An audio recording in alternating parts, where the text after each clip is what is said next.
Mahasweta Devi, when one sees you now, you look like a very gentle and kind grandmotherly type, and we all know that you are very well established in the field of letters and of activism. What were you like as a little girl? I'm talking about before adolescence. What are your memories of your childhood? Childhood was extremely happy. The family was very different. And I was the first child, I was a girl. I was greatly welcomed by, or everyone. And in our days, it was a very extended family. I mean, mother's aunts and father's aunts, things like that. And uncles, their, my own uncles and aunts. This was there. But basically, you see, my father and mother never stopped me for doing anything I liked. I learned to read very early. Before 4, I was a fluent reader. Where were you living at that time? So many places, because father was a government servant, he was being transferred from this place to that place. I think the happiest days were passed at Medinipur town. In those days, Medinipur was a small town. The officers' quarters were at the end of the town. You walk a little from my house, then you enter into big shal forests with Santal huts and villages. So plenty freedom. Whatever you want to read, you could read. No one would stop us. Father was a great collector. He was very enthusiastic about music, paintings, sculptures. So I was introduced to these things at very early age. Mahasweta Devi, you were saying that in your family you had a lot of freedom, no one ever stopped you from anything. No. Also that as a girl you were very welcome. Yes. Even though you were the firstborn and you were a girl. Do you think this has something to do with the fact that yours was a highly unusual family, culturally, politically? Generally, on mother's side, education was greatly encouraged, and I have seen people, my maternal grandmother, their mothers-in-law. From that time, this education, library, newspaper reading, all these things were encouraged. Also, our ancestral village, at least on my mother's side, was very patriotic. There was one, Rajan Lahiri, who worked with Bhagat Singh, and Kakori conspiracy case, he was hanged. Then Mohit Moitra, another cousin of my mother, he died in Andaman jails because they were on hunger strike. They tried to force feed them, pushing tubes inside their stomach. He died because of that. That day I remember especially. It was 1937. I was in class 7. I had come to Medinipur from Shantiniketan. But mother was still but not speaking very much. Father was also very... I understood something has happened. Then I asked who.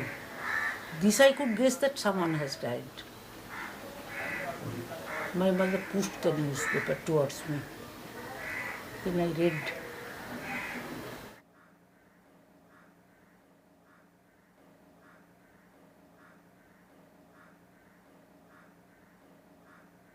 The earlier childhood up to the age of 10, there was a point in which you were saying that the house that you remember most clearly was in Medinipur, and it was right on the edge of the forest, and the tribal settlements were there.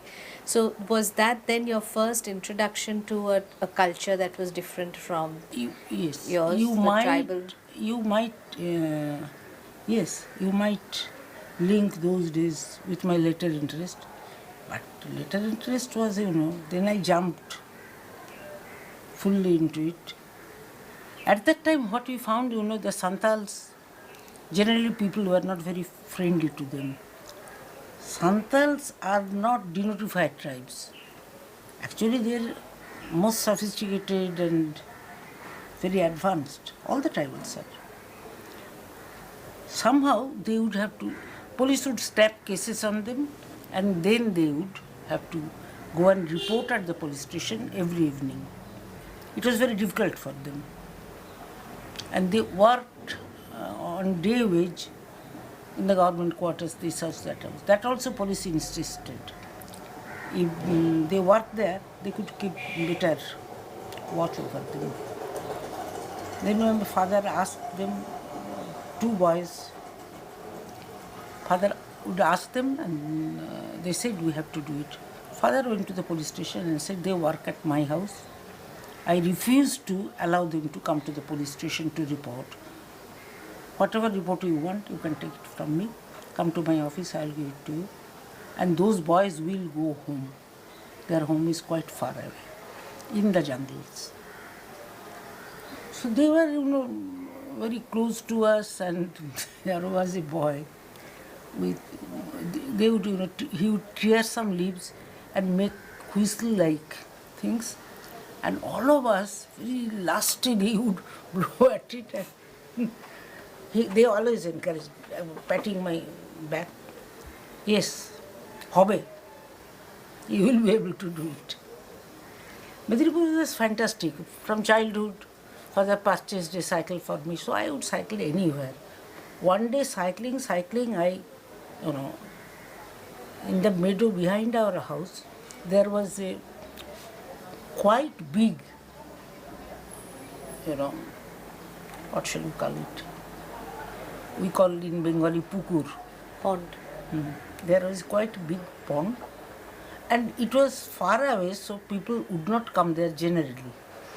With the cycle, I fell into it.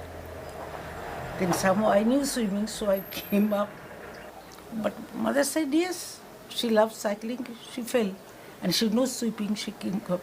She was never harmed by anything, always encouraged. So you think that as a child you had as much freedom as a boy Yes, in the yes. family would have had? Yes, yes. Physically fully. to run and play Yes, and yes. be outdoors. Yes, yes. If a cycle was purchased for my brother, who was younger than me, one had to be purchased for me as well. Because father himself would do it. She loves cycling, she enjoys it, let her do it. Things like that. Which is very good. And in the family also we have seen great grandmothers and grandmothers. My grandmother, maternal grandmother, she had her own library. And what is remarkable, they were in Dhaka. Definitely in those days, a Amritsar town. There, my father was known as a Swadeshi Ukil. That means the Vakil who fought the cases of the Swadeshi, these people. So there was not much money, but my maternal grandmother had her fantastic library. And in the evening, my grandfather's friends would come, people who fought such cases, who published magazines, and she talked very competently with them. They would come to take guidance from grandma, because grandma read so much, knew so much, and often she wrote on women's issues. Jayatri was a very patriotic magazine published by the then Leela Nag and Renu Sen, who became later Leela Rai, and then they become, they are known as forward bloc people. Anyway, they are very patriotic. Their magazine, Jayasri, often these two would be arrested. Then who used to run the magazine? It would come to our house, and grandma, my mother, my aunt, all of them would write and sell those magazines here and there. This we have seen. So much we have seen them do. I have seen so much my mother do. So whatever I do now, it's only natural. Had I not done it, it would be very unusual and rather betraying them. Because she always The entire ambience was very different. During puja time in our East Bengal village, big boats, on the big boats, they took, sarees and things for people to purchase. And they would take books. During puja time, the entire village, the women would purchase books. Sharat Chandra and other writers, their books would go to the villages, remote villages. They would purchase books. It was not complete. Everyone would read books.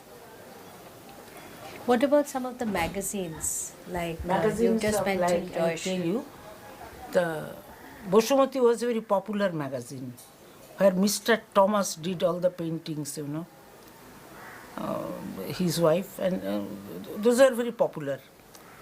But Prabhashi was the magazine edited by Ramananda Chatterjee, which was very unusual, published Tagore, published other things.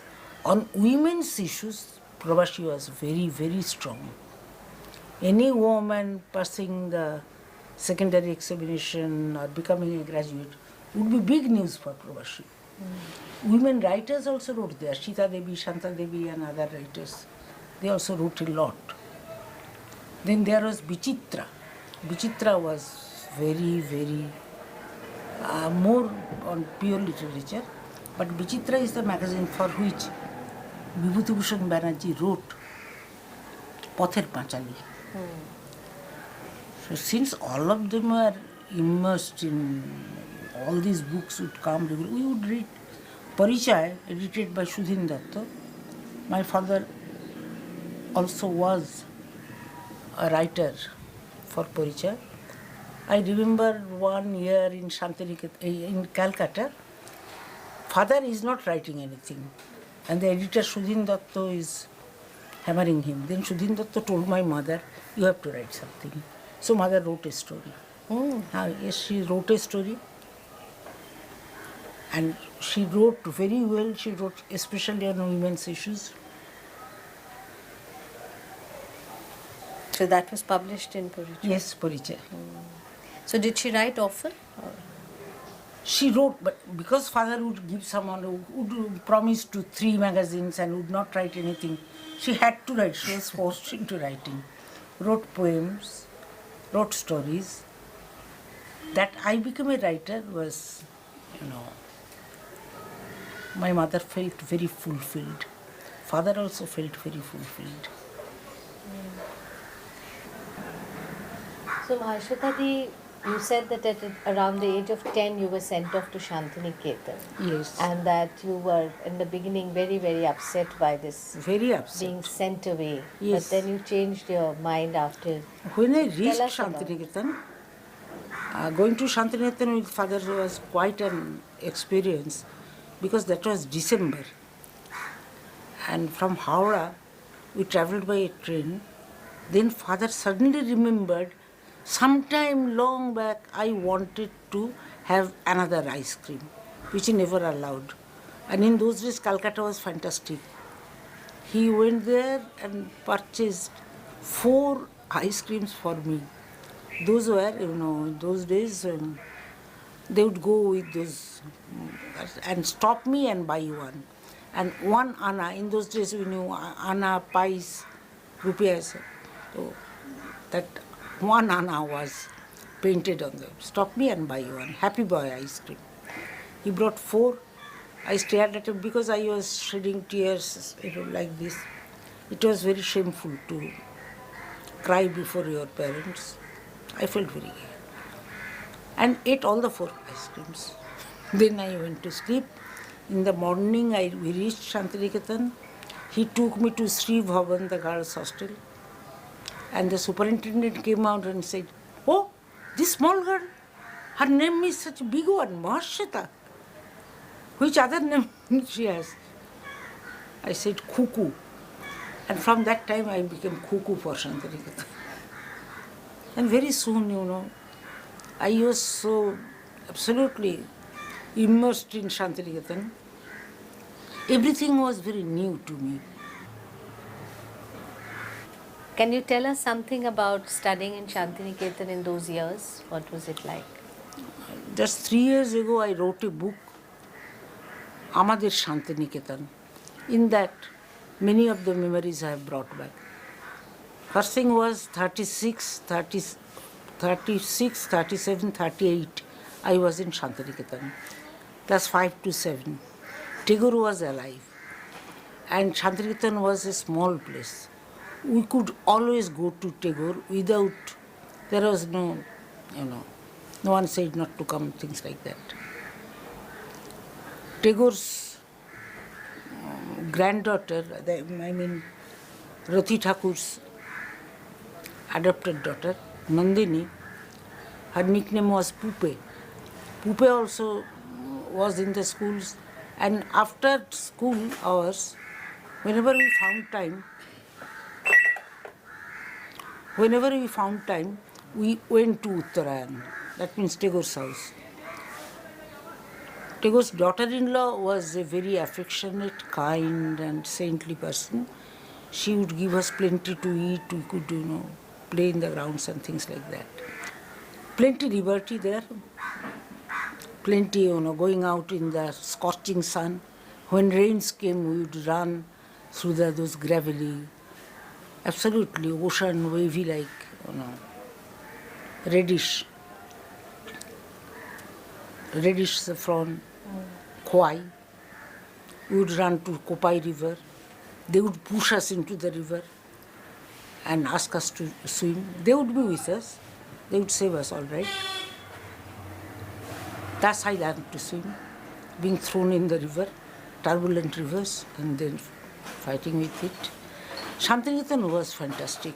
And then Tagore's dance dramas, very famous. Those Chitrangada, Shama, Tasher Desh, Chandalika, where the rehearsals went on in the evenings, where Tagore would sit for 2 or 3 hours without moving an inch, and whenever he found, something is wrong with the song or dance, he would just lift his finger. Then silently everyone would leave the room. Happy, happy days, Anjum. Very happy days. So, in a way, without telling us anything, sense of duty, sense of, all the time working, you keep busy, find something fruitful to do. These were the values. Yeah, values of course.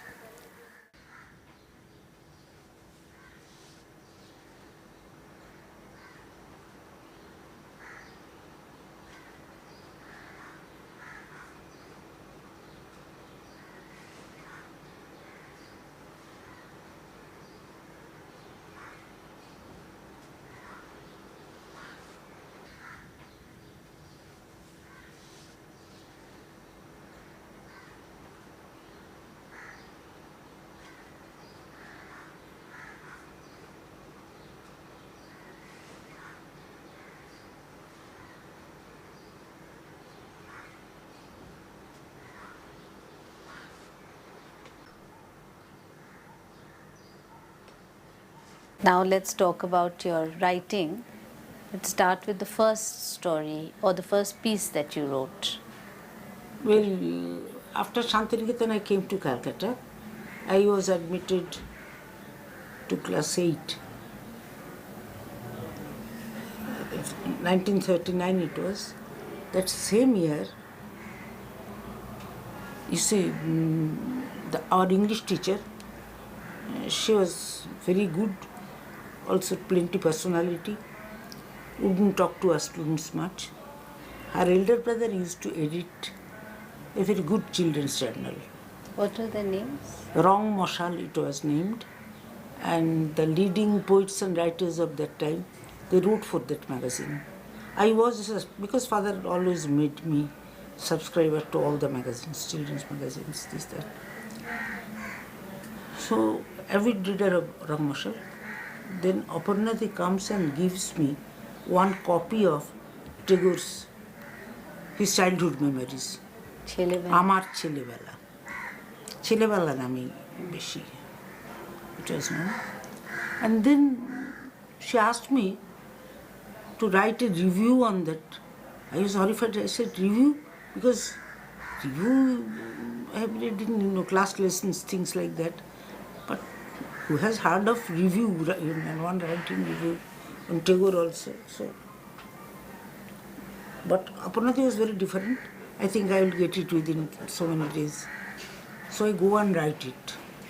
I give it, I haven't told my parents. Then that was printed. Then I was even more horrified because I felt that it was no good. And ultimately they came to know. That was the first piece of writing. But when I went to Shantiniketan again for my BA classes, Sagarmaya Ghosh Desh Weekly he edited. His house is also in Shantiniketan. He went many times and I was quite supposed to be a good student of Bengali. He asked me to write. I wrote a few pieces and now I have forgotten about what was there. But 2-3 pieces came out in this and all the friends in the girls' hostel were electrified when a money order for 10 rupees came to Sri Bhavan. So all of us. So when did you start feeling that you were Professional a writer. writer?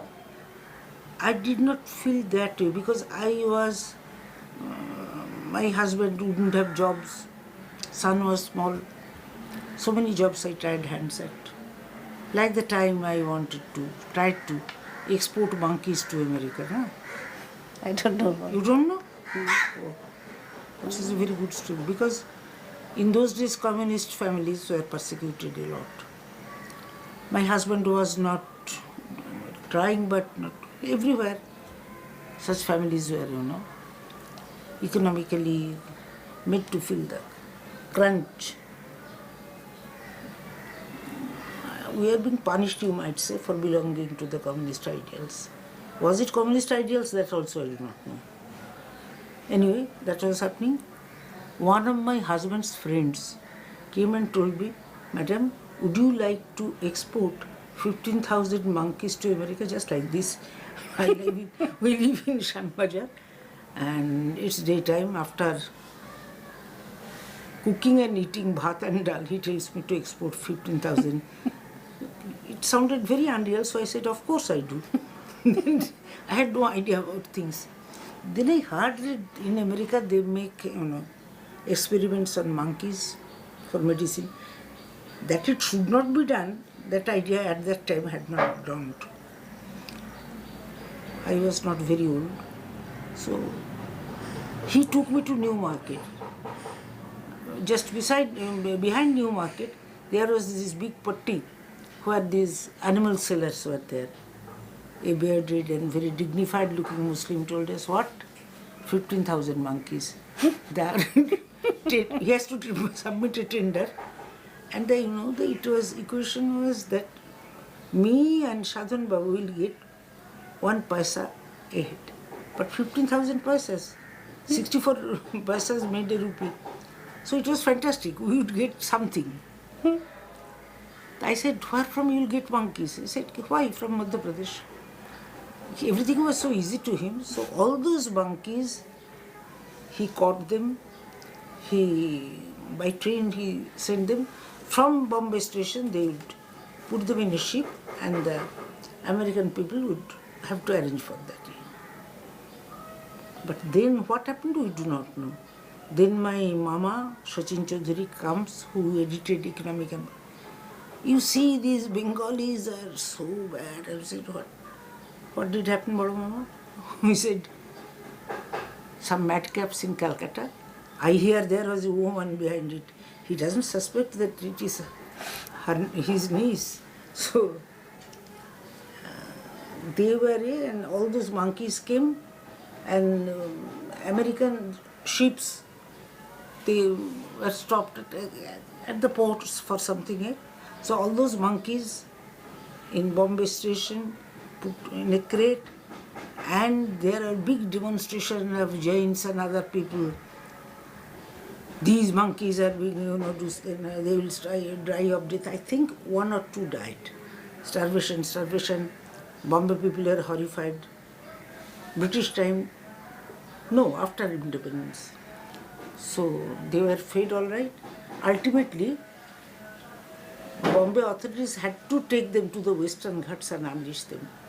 And till date, when I travel there anywhere in the remote corners of Maharashtra, whenever we come across a monkey, Lakshman Gaikwad or Ganesh Devi tells me, Ma, here is descendants of your monkeys. So that ended there. That okay. What was your first real story that came out, which was what you consider to be your creative writing, or your first piece as a writer? You see, writing came very easy to me. And in trying to solve my eternal economic problem, there was a very good readable weekly, Sachitra Bharat. My uncle's friend Jishu Sengupta was connected with it. He told me, can't you write small sketches though? So I at the time I was working for central government. For 2 years I worked, then I was sacked by them for marrying a communist. But before that, I would write, but I couldn't use my name.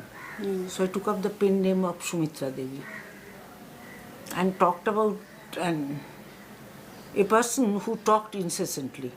Okay. That means I gave his name Anoboroto Bhakti. Anoboroto means continuous.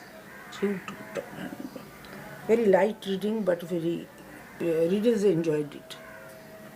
But I was rather toying with. So then we went to Bombay.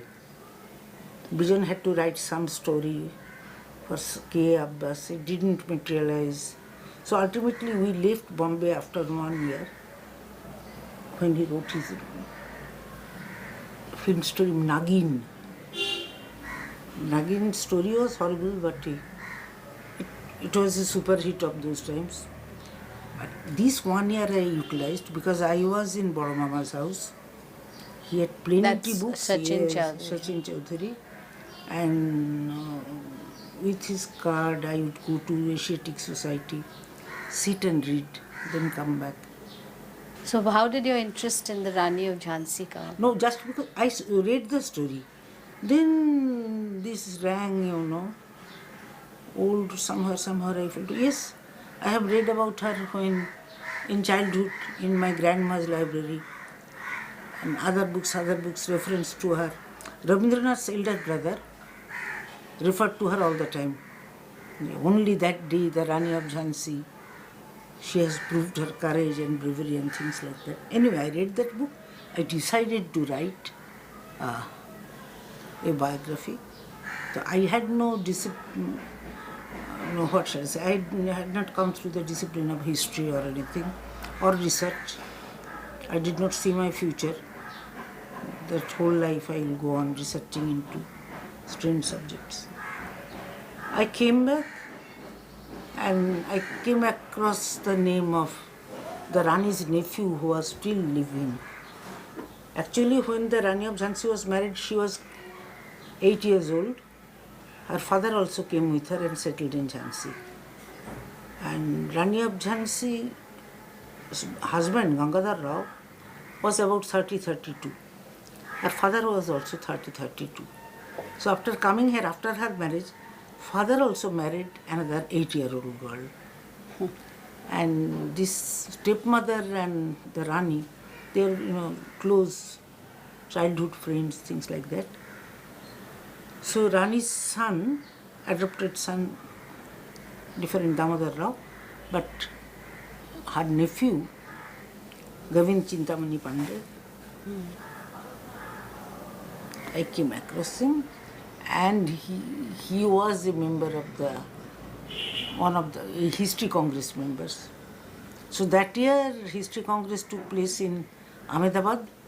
Then I had this mad idea. These days, people say this is a subaltern point. I did not know anything about subaltern. Actually, when I first came across the word, I thought it is British time का subaltern. Subaltern जो सूबेदार होता था ना. So I went to Jhansi, Gwalior, Kalpi, nearby places to collect as much as I can to the people's source. Those fantastic memories now. Sitting in winter time, it was December again, winter time, sitting in open meadow, all those woodcutters and others. We are sitting around a fire and they are singing songs. Oh, I can't remember just now, but it's written somewhere. Songs about the Rani of Jhansi. हाँ, पत्थर मिट्टी से फौज बनाई, काठ से कटवार, sword, पहाड़ उठा के घोड़ा बनाई, चली Gwalior. And that was your first published verse book. It was serialized for Weekly Desh. Then it came out as a book. I was instantly known as a writer. Don't think there was no resistance, plenty resistance. Of what kind? It is nothing, just romanticism, no truth in it, things like that. So many things I have forgotten. People generally, I will not name them, but established Bengali writers. You see her entries to the back door with her father's influence. How I did not. So I had to listen to all these things. They made it a point to so that I listened to them. And there was one situation where direct confrontation with someone. He said, I'll see how you write. You'll not be able to write. Then I was much younger than Anjum. I told him, but you will see, I'll survive by writing. I'll live on writing alone. I'll become a professional writer. They laughed. So do you, now when you think back, are there any particular kinds of writing or things that you prefer that influence you? Like, you prefer a certain kind of style maybe, or a certain kind of subject, or is there something that you feel influenced you? That I have always acknowledged, that 16th century poet, Kavi Kankan Chandi, the writer, Mukundaram Chakravarti, he has been known as big scholars like Shukumar Sen and others, the first Bengali novelist, because his ballads on the hunters and the bunnies, that was a very much Renaissance time, that 16th century, because all these Hindu gods and goddesses, they were there, traditional gods and goddesses. But the villagers who worshipped them is the people who sea traded. They had to someone who would protect them from storms and things like that. Snake bite. So the snake goddess Manasha had to be. All these gods and goddesses, village deities, Lokavritta, the Lok Dev Devis came to worship. That was the time when Brahmanism could not, what shall I say, could not spread to all the village. In their everyday life, they don't worship Durga or Lakshmi and things like that. It's more like Mansa, like Bashuli, like Shitala, like these books. It's gods and goddesses who are well-known household names, who protect children, who do this, who do that, things like that.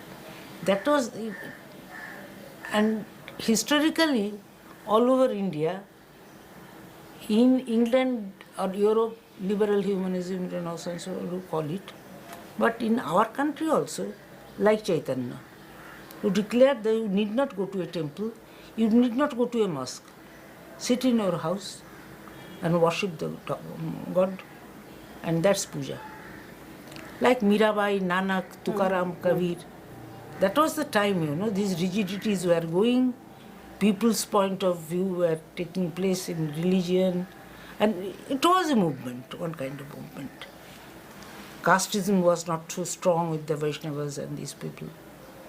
That period fascinated me. Also, this writer, Mukundaram Chakravarti, everywhere I have acknowledged my debt to him. Fantastic, Bengali writing. How he observed the people's lives.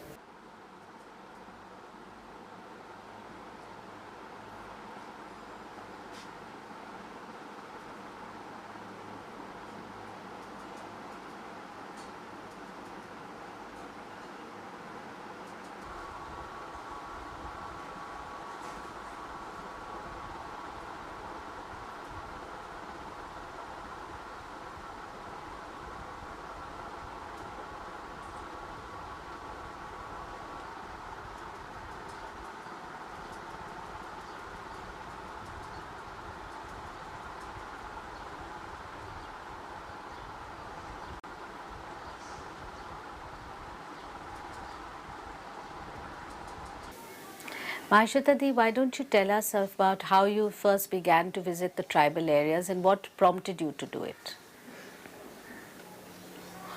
An insertion in Sunday Statesman, I came across this mention of the place McCluskey, where one can go. I wrote a letter, then went there. McCluskey was at that time, Colonel McCluskey at some time was the Anglo-Indian MP. Then for retired railway people, all over India, many Anglo-Indians were employed. So originally the place name was Lapda village or Mauja, under which there were so many villages. They purchased land there, each house with acres of land, like 15 acres, 18 acres, 21 acres, fruit garden, bungalows, cultivation ground. With their money they settled there. And their children, then they migrated to Australia, Canada, these places. They started renting out the houses. Anyway, but McCluskey was a very big place, very quiet. And the best thing was, after alighting from the bus from Ranchi, bus from Dhanbad, you have to walk. In McCluskey there was no place for any conveyance or anything, we walked. I enjoyed it a lot. With the Anglo-Indians I became very friendly. Which year was this? It was, I think, 1963. 63 or 62. While moving around, I would leave after breakfast, walking in somewhere, plenty tribal huts, and all the hills and rivers were connected with so many legends, There was a legendary tiger which would come from the Neundra hills and go into one of the abandoned bungalows, sleep there, then go back. But the tribal people I found fantastic. They came under, there were some tribals who had been converted and were Christians. They lived separate, but all of them were together because they were forest workers, did the same thing. Not many households where they could work. They worked some. Delightful people. You remember my story, Hunt? Mary I found there. Mary Urao. Mary Urao. She was a child of an Anglo-Indian and a tribal. Very fair-skinned, and she would not go to school. She would graze cows and buffaloes, and very competent also. So she was a real person, a real person. So many persons there in the stories are real persons.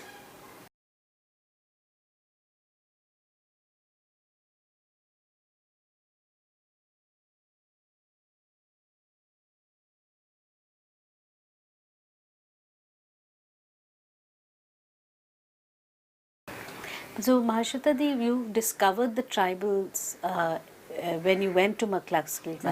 But how did you get so pulled into their life? I mean, how did they become, their cause become so important? That way, I have been to many places because you will find my writings like Dhauli and others on people who are not tribals. Also, yeah. But poor village people.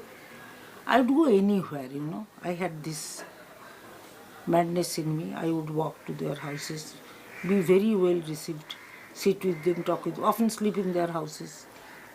Didn't come. I just loved it. But at that time I was not thinking of writing anything on them. You might say I went to learn from them, not to teach them anything. Because I found them absolutely scientific, absolutely sophisticated behavior and everything very much. Can you give an example of what you mean? Because most people's idea of tribals is the exact opposite. So when you say scientific and sophisticated, what do you mean by that? Very good what can I say? You see, most of the tribals, they wouldn't use oils and things. They would, slow roasting over a slow fire, steady, ongoing, down fire. That's very Healthy. scientific. And I remember once eating venison. Fantastic it was. In the morning, and McCluskey was a place where many kinds of bamboos grew. Natural bamboo forests. Not the bamboos planted for, economy, as we see elsewhere. Big, hollow, this bamboo. They chopped the meat, put it there, first, with adrak and mirchi, nimak, lasun, everything, and sealed both, Both ends. and then put it in the slow fire, very slow fire, and we left for the day. We went out here, there. Then when we came back, meat was absolutely cooked, it was delicious. I have not eaten anything like it in my life. So you understand her sophistication and civilization and true rules of what needed doing. I remember one child was burnt. His grandfather ran, chopped off the head of a fowl and poured the blood all over. He said, blood is also alive and it will cover the burning places. Very soon new skin will grow. There should be a scientific explanation for it. But actually the child, when I saw her later, it was all right. Her skin, No scars. no scars, nothing. And houses were immaculately clean. You could eat from the floor. Cleanliness was one of the prime conditions which everyone abided by. And so keen to learn from everything. This I have seen in other tribes also, like my showers.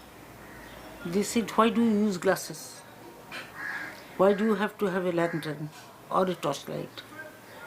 Just learn to see, penetrate into the darkness and see, because the stars also give light. With such people I have walked in the evenings, never missing my everything and all that.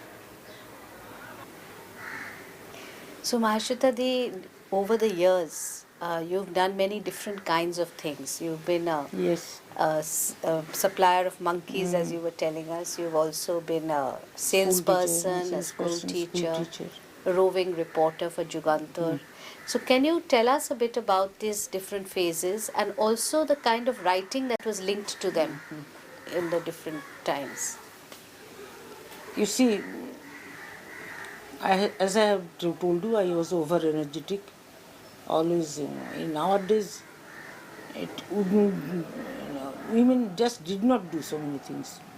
But when I was in Ashutosh College studying intermediate, me and my friends went and started block printing sarees. We started a job regular. There was a Gujarati boy who would do it for us. It was in Bhavanipur. I have forgotten the name. Was not very successful. And also we couldn't invest much. Before that, I was so enthusiastic. I wrote a letter, seeing an advertisement to Dhaka. I still remember Dhaka, Urdu Road. Urdu Road, they send us by VP packets, soaps for dyeing clothes. Different colors, very lurid and body colors they were. Orange, blue, green, things like that. Chop into pieces, boil it, dump a cloth, let it boil for so many times, then you take it up, wash with cold water, then. That way I ruined many of my mother's, bed sheets, this, that, curtains, even one of my sarees. So after that, I thought it's better if I sell it to my student, my colleagues, because I was in a college. So I used to purchase it at, in those days, taka ana pai, 3 annas per piece. And I sold it to them for 6 annas per piece. But all the girls were enthusiastic. They purchased those soaps. And one day father came to, and I didn't dare, writing my own name. So I wrote Kadambini Devi. Atrocious, very old time name. So one day the pianist has entered the house and he is hollering, "Where is Kadambini Devi, Kadambini Devi?" Father is horrified, "No Kadambini Devi lives here." I said, "No, it's come for me." So when the transaction was finished, father said, "You were doing this thing all these days? Say, when purchasing, having soaps brought from Dhaka, this, that, this is not good." So that was something very bad, that experience also. But I had saved something like 30 rupees, and that 15th April, Bengali New Year's Day, I presented Rabindra Sangeet records to my parents, storybooks for my brothers and sisters, things like that. But that was adventure. After my marriage, we are really in a fix. I was married in 47. Then I tried so many things, cloth dyeing powders, because Bhawanipur area we lived. All the sheikhs told us, "Why don't you get us these dyeing powders?" Because they dye their turbans. So I would purchase them from Bada Bazar and sell it to them. They are very nice customers. We would give them lassi and make me sit, take some rest, talk with them. And if it was a lucky day, I would eat some sarson ka saag with roti and this. So that phase also passed. My son was born in 48. After that came the monkey supplying business. Then I joined this central government office, from which I was thrown out for my husband being a communist. So it was all right. I had to do something. So that time, after that came writing of Rani of Jhansi. And then Rani of Jhansi was serious writing. But other writings I were doing, stories, then light stories for Sachitra Bharat, this, that, it was going on. Then for 1 year, I joined a local school, Ramesh Mitra School for Girls, as an English teacher. Though I am very bad in English, but I had English honors in BA. So that was done, but that was leave vacancy. After 1 year, I was sacked. Did you get any money for these light stories that you were writing, as you said? Yes, yes. Okay. That was the only incentive. Fantastic. In those days, I used to get 15 rupees per story from Sachitra Bharat. And 15 rupees was oodles of money because you could purchase so many things. And I still remember from the first advance I received for, not Jhansi Rani, the next book, Naughty. With that, I got 400 rupees. I sat on the floor and wept. I never knew there is so much money in the world. And with that, I purchased bed clothes, curtains, this, that. Those were happy days. And what about working with Jugantar as a reporter? That came later because I was by 63 I had passed MA private, and I got this job at Vijaygarh Jyotish Rai College as an English lecturer in English. By that time I was quite established as a writer. Dewana Koimala was written by that time. Romtha was written by that time. Short stories I had written plenty. And I remember I was also interested in crime. I wrote crime stories as well. But by that time I had become immersed with local tribal life interest, and I was going about search for local eat bhattas, brick kilns, and immigrant laborers brought from Bihar, their exploitation. So when Jugantar offered me, I started writing. Occasionally they said, no, Mahasweta Devi, you have to write regularly. So just like that, I took leave from the office. I got, only that day I have given it to my editor, Ajay. Jugantar issued me with a card that she is being appointed as a roving reporter for Jugantar with my photo and all. So then I was, so by the time I had left my second husband. So I was absolutely free. So every morning, early morning, by the early morning train, I would go to village and write. And with that, I was creatively writing, I was doing this roving reporter things. But because of my close connection with village life, also writing about them, people, my life was widening like anything.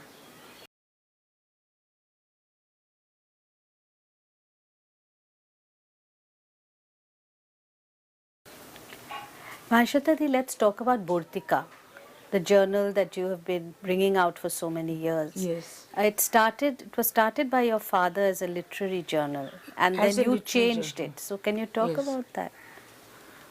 My father was, he was an eminent writer of those days. And he was very close to the young people. They requested him to take it over. They had, I think, brought out one number. Then, in behalf of a local club,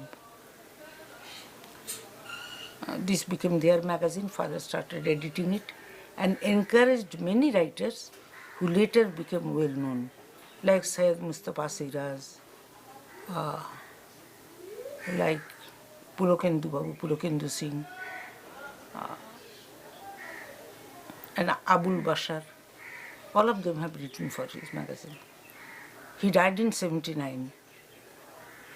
Unluckily, I was not there at that time. I had just come to know that I have been awarded the Sahitya Akademi prize. And the day I left for Berhampur, that day he had died. So I went there with my other sisters. After the cremation, everything, I had to be there. It's my good, somehow, luck to cremate my people. The brothers, father, everyone. Anyway. So after that I came to know that the publisher of the magazine, a local man, very good man, he was weeping, Dada, you are going, Bortika will stop. He told him, Bortika will not stop. Ask her to continue it. So that was command to me. And I started. But the first number I published, yesterday I showed them the very first number to keep the continuity. But the next it was very important on my father. And I declared in the first number that I'll change the orientation. Even only villagers or such people who never write their life stories, the novelists do, they will write their life stories and experiences. So it will come straight from the grassroots. Low literacy means nothing to me.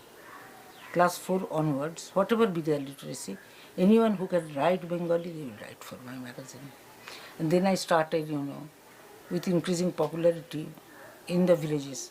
There was a time when I had 800 subscribers from the tribal belt of Manipur alone. Then it increased to 1600 or 1900. Because increasingly they started writing their life stories. And their name and everything has come out in print that gave them a great very big jolt, and I used to receive so many, so many village subscribers, and then I started to, make the writing more focused.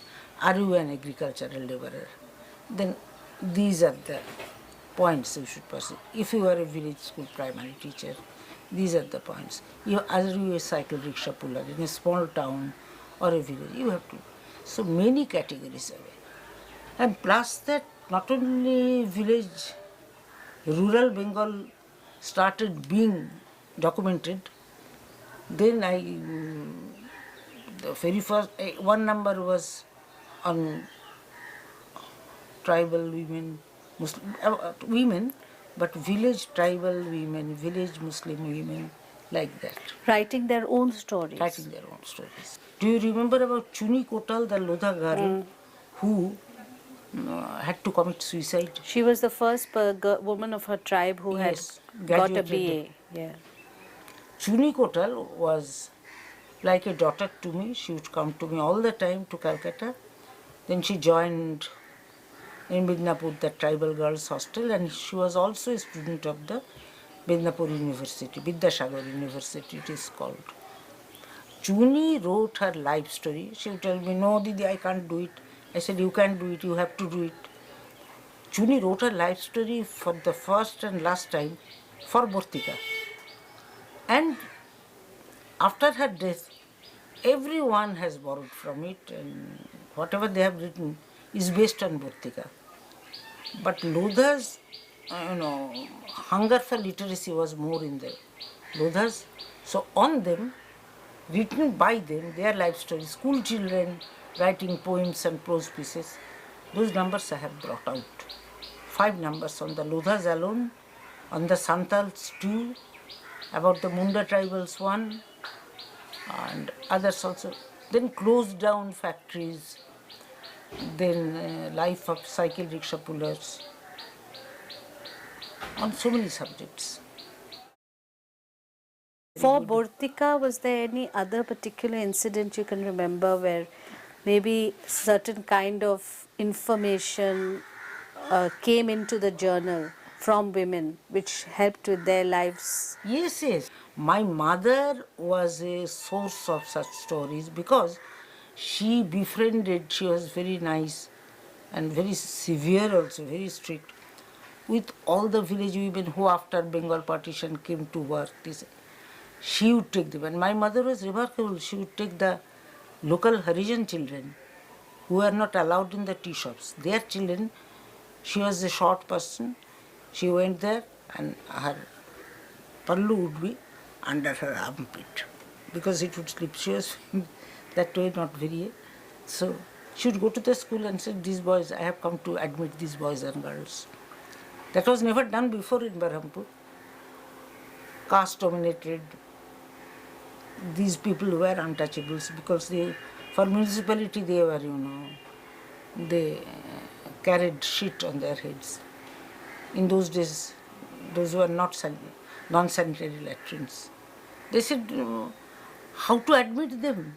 So they said, Ma said, government has started these schools, government pays you. Have they told you not to admit them? I am getting them admitted. I am the wife of the local income tax officer and I want to know. After 7 days I will inquire and I will sort it myself. And I asked my husband to take the magistrate and visit the town and see what happens. Because husband and wife never cared for government jobs. And they went and thus they were. And horror of it was, all of them became, then the Jugal and others, their ma would come to, Daiyar ma would call them, she would come to clean our latrine. She would come with her 4 children. So it was our duty to give them bath, to feed them, then to make them sleep in time. For Daiyar's ma there would be clothes, clean clothes, separate set of soap. She would go and take bath, wash her clothes. Then in fresh, dry clothes, she would sit and have a big meal. And in the afternoon, after everything, when sun went down, she would go home. So she's the person, she said, Ma, you have done so much. Ma said, I want also something from you. What? I want to take your children to school. From that it started. And such a caste-ridden society, everyone, Ma is supposedly a Brahmin's wife. She never cared. And after, yes, this Jugal passed matriculation, he became the Municipal Workers' Union's secretary. She came to my mother and told me, Granny, we want to make her, Bodomashi, to be our president. I said, no, Ma, don't tell them. Yes, because I live in Calcutta, I come to see you and father, I cannot do it. Ma said, no, Coco, you have to do this. Her words were supreme. By that time she had gone blind. And bas ho gaya. I became president of the Baharampur Harijan Workers Union and as such demonstrated on the streets, went and fought the municipality authorities, things like that. So many things happened. In my lifetime I could never. If anybody tries to write a novel about your life, it will be, even It will be more, very difficult it will be to- worse than magic realism. Yes. What did I not do?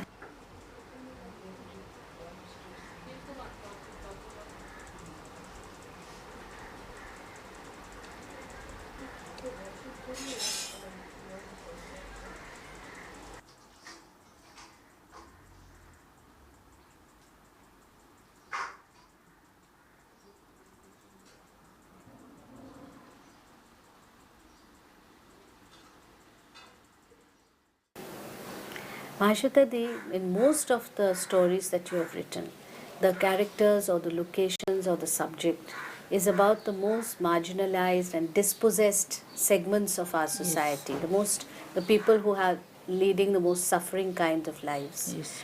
And within that, there's also a strong collection of women's stories, women's issues, women characters.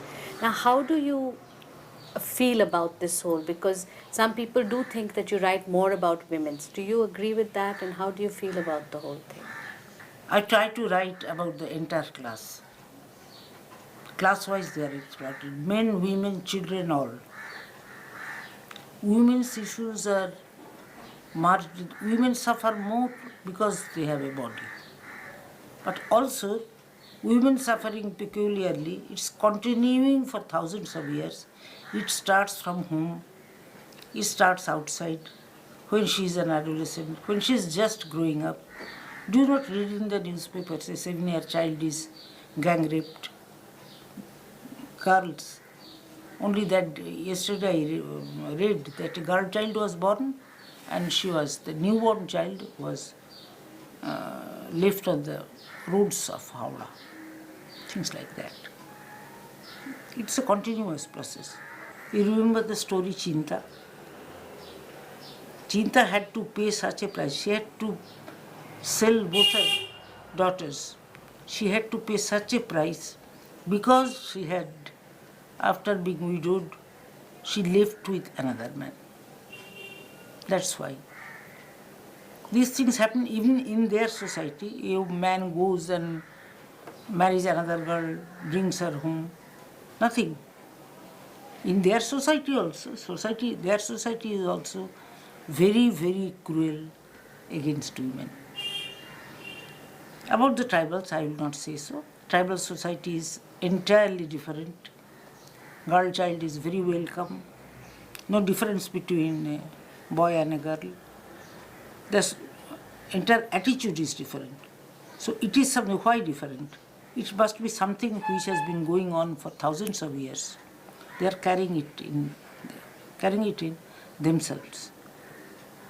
And this had to be written, that's why I wrote. And also I have seen such women. Mahasweta Devi, can you tell us about your experiences with some of these very spirited personality like Manda, for example, who you had written about? Manda Hiraman Chanda. That was the name later given by her admirers, admiring women. Manda belonged to Kolhati tribe. About Kolhati tribe, you should read this book written by Kishore Shantabai Kale. She has written about his mother, who belonged to the Kolhati tribe. Also, he is the first person who has written about those eunuchs. Very good writing. Belongs to the denotified tribes. So Manda was a girl very spirited, very beautiful, and as per custom in their society, the eldest girl was never married, but she was auctioned off. The highest bidder would take her, chera utarna, break the bangles, which means have sexual relations with her. So the first person who, broke the glass bangles would give the father something like 20,000, how much, as much as they could. Her father, say her brothers, they would give her earning. And after some days, then she would again be auctioned off to another, the highest bidder. So Manda was seething because she was twice she stood it, and the third time she got hold of a very long whip and she said yes. And this is done very ceremonially. The panchayat, sarpanch would be there, others would be there, the bidders also. So they said, she said, who is the bidder? All the men were there, also her mother and others. And Manda, the highest bidder, advanced to take her, draw her by hand. She brought out her whip and lashed at them, all of them. Cut their skin, they were bleeding and howling. Manda just ran away. She went out and ran all the way on a cycle, motorcycle. She knew how to. I went to the center where Lakshmi Gaikwad, Maharashtra's undisputed leader of the denotified tribals. Gaikwad is a good writer also. His book Uchella, or The Branded, got the Academy Prize. So Lakshman's organization gave her shelter. Then Lakshmi Gaikwad came to, and this village was seething with what she has done. She cannot be forgiven. Let her come. If we can catch hold of her, we'll, peel her skin from her body and do this and that. I will burn her alive in the acid, things like that. So Lakshman came. Lakshman is very great personality, very dominant, booming voice, and everyone listened to him. He had hundreds of followers, and everywhere for making the denotified tribals aware, everywhere he had Karyakarta, area workers there, and said, he who touches this person, I'll skin him alive. I am Lakshmi Gaikwad. And how much money did you take? He asked the father. Manda said, this much. First time is much. Give me the money. He took that money and told everyone, anyone tries to harm her, or punch, का कोई meeting हुआ, कुछ हुआ, तुम देखोगे. And she becomes the local Karyakarta.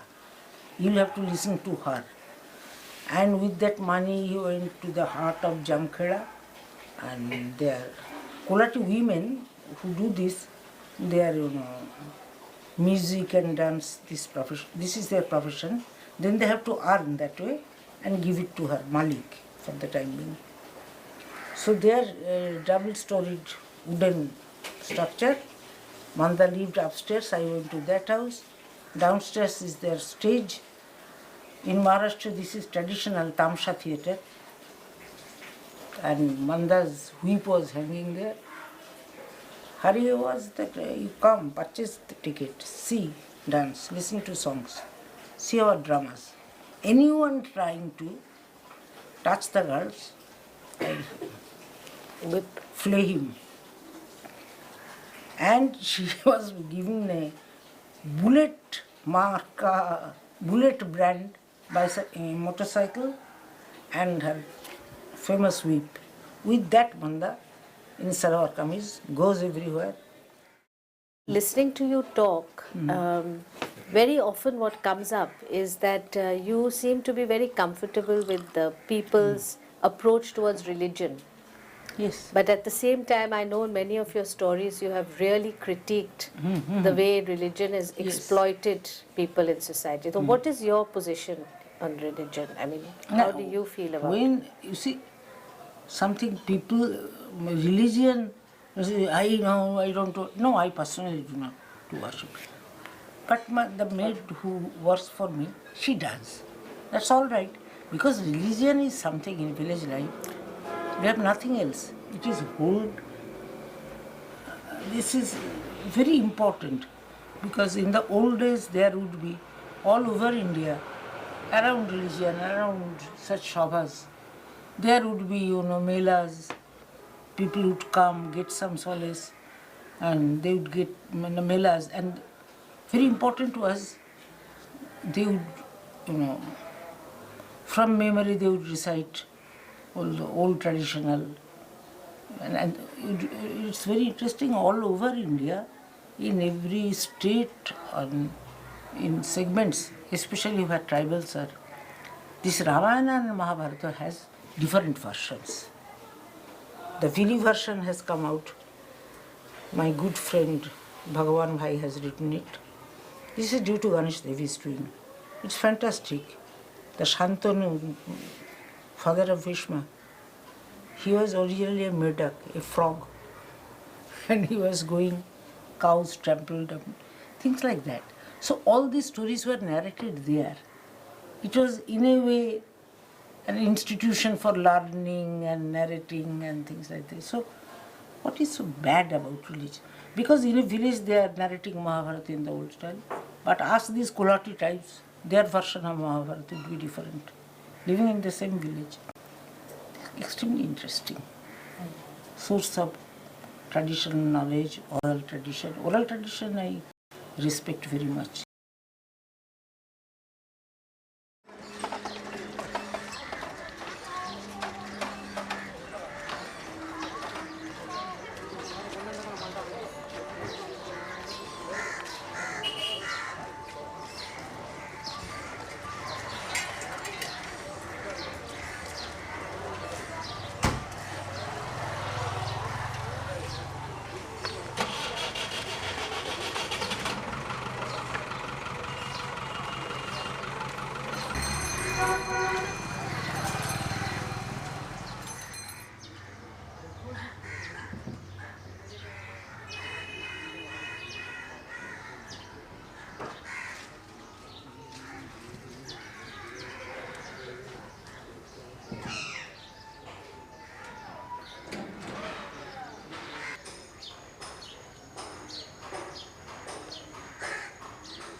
Mahasweta Devi, you've often said that you feel that a writer has a duty almost to document her own time and to document the history that she's part of. That's what I believe. And can you talk a little bit about that? Documenting my time and my history.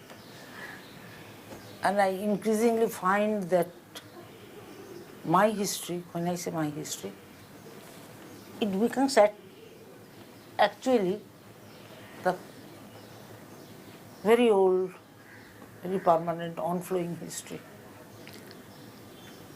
Yes, I believe in that. And do you feel there's a conscious difference between when you're writing your fiction the way you write, the way your mind works, or your concentration or whatever, and the way you write your prose pieces for newspapers? Absolutely different. In what way? Absolutely different. Because when I am writing something creative, that is something else. Because in my mind, I mull and mull over the subject, It becomes very widespread. Then I narrow it down. It becomes like a hard nut. You can touch it. Then from that, the story is born and it slowly expands. You had said once that you wrote Mother of 1084 in one night. Huh. 1084 was written over 2.5 days. Okay. But Breast Giver was written in one night. Draupadi was written in one night. Anjum, I can't explain myself. I don't understand. I wrote so many pages, writing. At one time, there was frozen shoulder, and the doctor said, you have to treat yourself more gently, You can't punish your body like this. But if I didn't write, I would die. One felt so suffocated.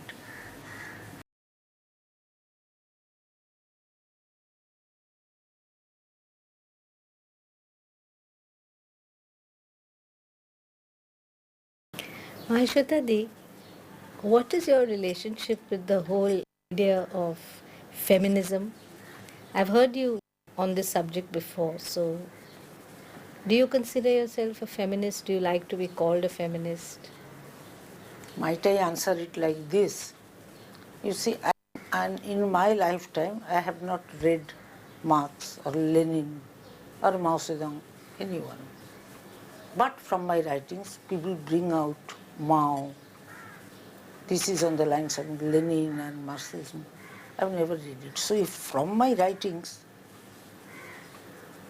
feminism oozes out, I can't do. I have nothing to do with it. But consciously, I have told you time and again that I write about the entire society, about women, of course, women, men, children, all of them, but about women, I have written about such women about whom no one writes. A Dhauli, a Mary Orang, a Draupadi, who writes? A Breast Giver, Chinta. They are everywhere around us, but we do not. If a question of feminism, more than feminism, what these days, I can't attend any seminar on it, because for years I have been fighting. Women are abused. There are so many acts so that women can get redress, but it's just not within their grasp. They cannot go. Where are they to go and make complaints when no thana ever will record a woman's complaint? Things like that. And so many cases of abusement towards. When I say women, I don't mean tribals alone. I don't mean the middle class and upper middle class alone, though abusement goes there also. These days, where are the feminists? These days in the advertisements, women are again being shown as sole existence is chula chakki bartan urtan. There she is limited. She may be a doctor, she may be a corporate, belonging to the corporate sector or anything, but ultimately cooking vegetable khana for the entire family, she has to be a bahu or that type of life-giving mother. And all the suffering women are shown 40 years of age. We know 40 is nothing. At 40 we might say life is beginning. So that is that. I believe in legal redress. I believe in bearing social responsibility. All the women who are holding seminars and things, I might go and ask them, I should, I think, that what do you actually, have you ever tried to help any woman really in distress? What is reaching him? After that comes feminism. What is feminism? I don't know anything about it. I don't know anything about the theories. Whatever I want to, I feel like I write. There it ends. There it begins and there it ends. It's for the readers to judge it. Mahasweta, around the time of the nationalist movement, there was a strong beginning to a women's movement also, women coming out of the home and taking part in the struggle. And then again in the 80s, there was a resurgence of activism, and with a lot of people coming forward and pushing towards a strong women's movement all over the country. How do you connect yourself to this tradition of struggle for women? During the national freedom struggle, before independence, long before that, women have been participants and they encouraged such struggles. They came out, they broke all barriers and came out. One remembers clearly the Bengal partition in which Tagore and everyone, when Curzon wanted to partition Bengal. Not only women came out, all the so-called sex workers, we call them today, might call them prostitutes. They are not ashamed of the word prostitutes. All of them came out, supported, did so much that it was very, very encouraging. On Calcutta streets, they are coming out and giving them money. They are burning those clothes brought from England, things like that. So that was participation. So when there was not any women's struggle, women's participation, there was all the time. And during Swadeshi movement, during Armory Raid case, the poor people, they also. And how many of those terrorists, call them, in those days they called them Swadeshi volunteers. Many were housed at these poor people's houses. Their women took care of them. It's a continuing stage. So that's not the first time. Some time in 1980, no, they did not join especially any women's struggle. 1980, by that time I have become absolutely immersed in tribal work, fighting for them, injustice against the denotified tribals, known as criminal tribes.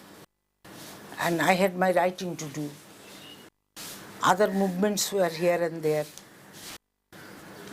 I tried to support it and help them as much as I can. If I can do something positively, that's all for me. For women, I have been crying for a safe shelter home, where all women in distress, they would be housed and with their children, and then with NGO participation, government and non-government organizations supporting them. Whatever I have been connected with, though it was not actually women's movements, I think whatever I have been connected with and I would prefer to be, that is of my own choice, people's resistance.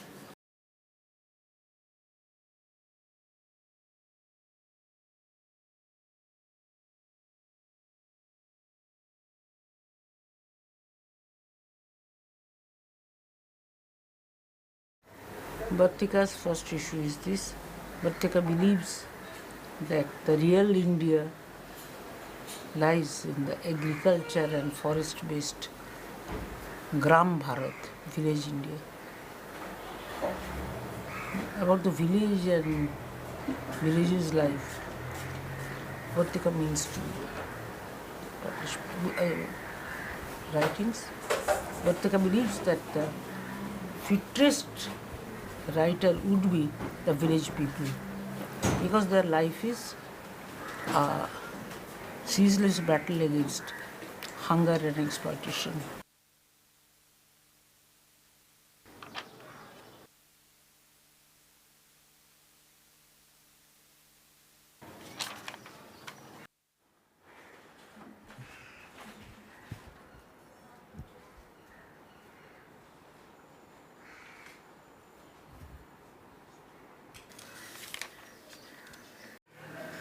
শনিচরি যখন বছর 12 মেয়ে তখন গিয়েছিল তেহরির হাটে।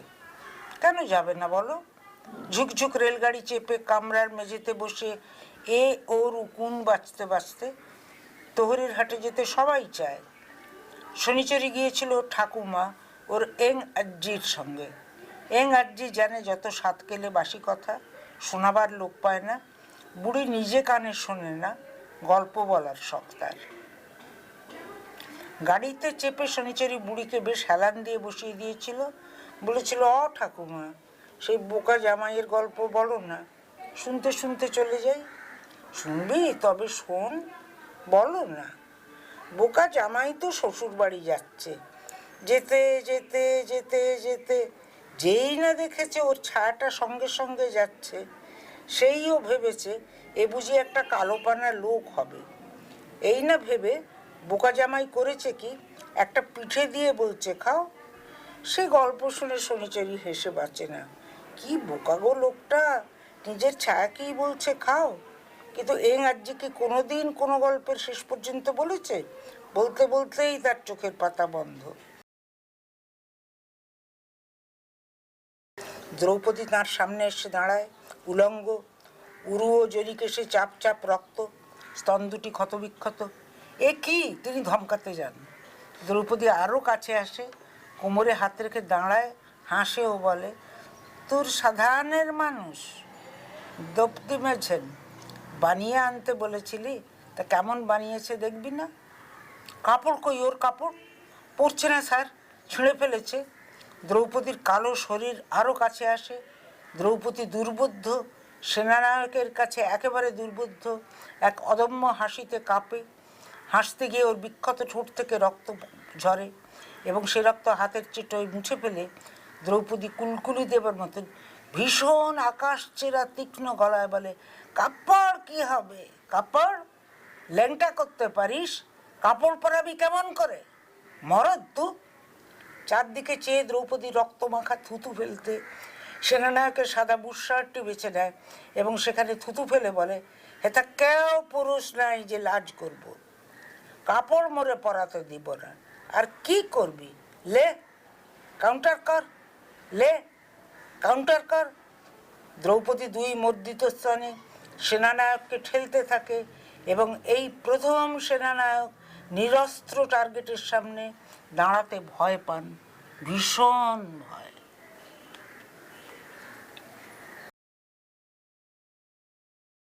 আবার injection ও আবার নিদ্রাচ্ছন্ন অসাড়তা, যন্ত্রণা, ভীষণ যন্ত্রণা। At the expense of the human host cancer সংক্রামিত হচ্ছে। ক্রমে যশোদার বাম স্তন ফেটে আগ্নেয়গিরির ক্রেটার সদৃশ হলো।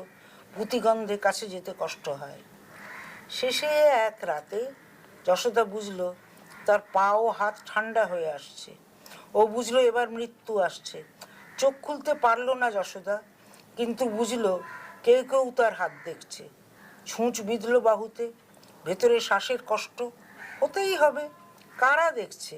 তারা কি তার আপন কেউ, যাদের পেটে ধরেছিল বলে দুধ দেয়, ভাতের জন্য যাদের দুধ দেয়? যশোদার মনে হলো সে তো বিশ্ব সংসারকে দুধ দিয়েছে, তবে কি সে একা একা মরতে পারে?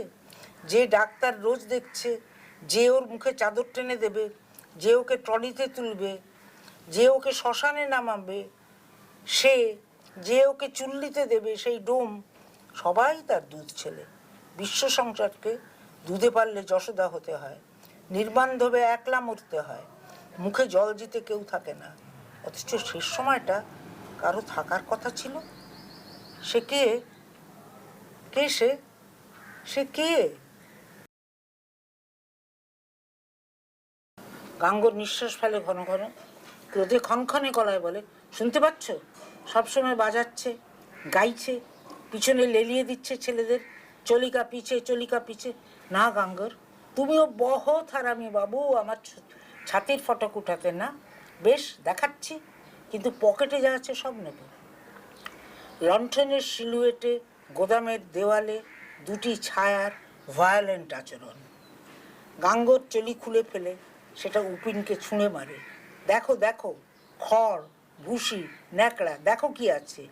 স্তন নেই, দুটি শুকনো ঘা, কুচকানো চামড়া, একেবারে সমতল। আগ্নেয়গিরির ক্রুদ্ধ ক্রেটার দুটি গাঙরের গলায় উপিনকে গলন্ত লাভা ছুঁটতে থাকে। গ্যাংরেপ, কামড়ে ছিঁড়ে গ্যাংরেপ, পুলিশ, আদালতে কেস, আবার লকআপে গ্যাংরেপ।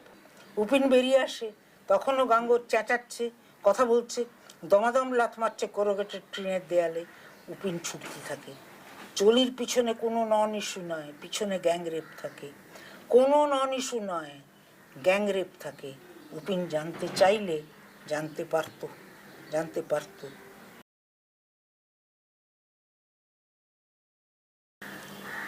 গিরিবালার ঘর কান্দি মহকুমার তালসোনা গ্রামে। গিরিবালার কোনো নিজস্ব মন প্রাণ আছে বলে কেউ বোঝেনি। গিরি আমাদের না সুন্দরী না বান্দরী, ওই একরকমের। তবে চোখ দুটি বড় সজীব, চোখের জন্য ওকে চোখে পড়ে। ওদের যাতে এখনো মেয়েকে পণ দিতে হয়, আউলচাঁদ 4-20 টাকা, বকনা বাছুর, এত সব গিরির বাবাকে ধরে দিয়েছিল। তারপর সে গিরিকে বিয়ে করে। মিছে বলবো না, গিরির বাপ ও মেয়েকে 4 ভরি রূপো, বাসন কোসন, মাদুর আর 1 গাড়ি বাঁশ দিয়েছিল।